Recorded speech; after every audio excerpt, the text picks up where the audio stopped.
बहुत दिनों की बात है, फिजा को याद भी नहीं। ये बात आज की नहीं, बहुत दिनों की बात है। शबाब पर बहार थी, फिजा भी खुशगवार थी। न जाने क्यों मचल पड़ा, मैं अपने घर से चल पड़ा।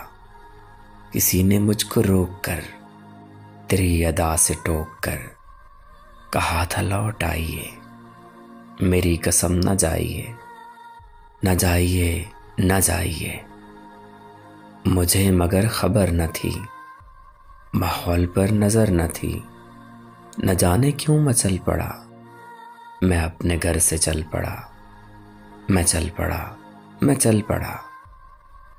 मैं शहर से फिर आ गया, ख्याल था कि पा गया उसे जो मुझसे दूर थी, मगर मेरी जरूर थी।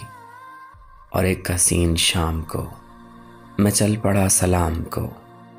गली का रंग देखकर, नई तरंग देखकर मुझे बड़ी खुशी हुई। मैं कुछ उसी खुशी में था, किसी ने झांक कर कहा, पराए घर से जाइए, मेरी कसम ना आइए, ना आइए, ना आइए। वही हसीन शाम है, बहार जिसका नाम है। चला हूँ घर को छोड़कर, न जाने जाऊंगा किधर।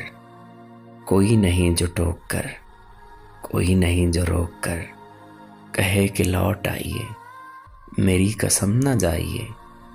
बहुत दिनों की बात है, फिजा को याद भी नहीं। ये बात आज की नहीं, बहुत दिनों की बात है।